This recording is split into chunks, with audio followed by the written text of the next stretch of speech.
Hi friends, வணக்கம் and welcome to RK news Tamil Nadu channel. சற்று முன் வெளியான முக்கிய செய்தி. அரசு ஊழியர்களின் ஓய்வு வயது உயர்த்தப்படுகிறதா? உண்மை என்ன? தமிழ்நாடு அரசு விளக்கம். செய்தியை முழுமையாக கேட்கறதுக்கு முன்னாடி நம்ம சேனலை சப்ஸ்கிரைப் பண்ணலாம். சப்ஸ்கிரைப் பண்ணிக்கோங்க. மறக்காம பெல் பட்டனை கிளிக் பண்ணிக்கோங்க. அப்போ தான் நம்மளுடைய அப்டேட்டட் நியூஸ் உங்களுக்கு உடனுக்குடன் வந்து சேரும். அரசு ஊழியர்கள் ஓய்வு பெறும் வயதை 62ஆக உயர்த்தப் போவதாக வெளியான தகவல் வதந்தி என்று தமிழ்நாடு அரசின் உண்மை கண்டறியும் குழு விளக்கம் அளித்துள்ளது. தமிழ்நாட்டில் அரசு ஊழியர்கள் ஓய்வு பெறும் வயது 60ஆக உள்ளது. இதனை 62ஆக உயர்த்த தீர்மானம் நிறைவேற்றப்பட்டு தலைமை செயலகத்துக்கு அனுப்பி வைக்கப்பட்டதாக சமூக வலைதளங்களில் தகவல் வெளியானது. அதன்படி இன்னும் 15 நாட்களில் அரசாணை வெளியிட வாய்ப்புள்ளதாகவும் தகவல் பரவின. இது குறித்து மாநில அரசால் அமைக்கப்பட்டுள்ள உண்மை கண்டறியும் குழு விளக்கம் அளித்துள்ளது. அதன்படி அரசு ஊழியர்கள் ஓய்வு பெறும் வயதை 62ஆக உயர்த்த எந்த தீர்மானமும் நிறைவேற்றவில்லை என்றும் அப்படியான ஆலோசனைகள் ஏதும் இல்லை என்றும் தமிழ்நாடு அரசின் உண்மை கண்டறியும் குழு விளக்கியுள்ளது.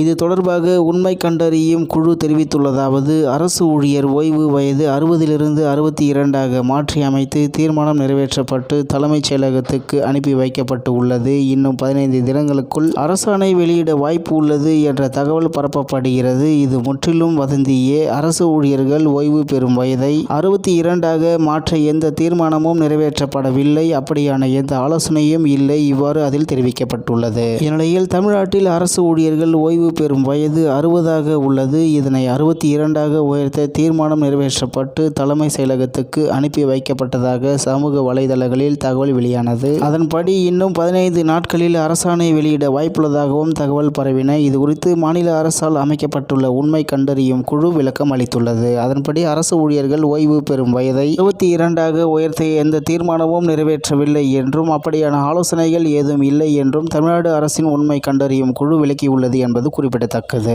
இத்துடன் இன்றைய முக்கிய செய்தி நிறைவு பெறுகிறது. மேலும் இது போன்ற செய்திகளை உடனுக்குடன் தெரிந்து கொள்ள ஆர்கே நியூஸ் தமிழ்நாடு சேனலுடன் இணைந்திருங்கள். நன்றி, வணக்கம்.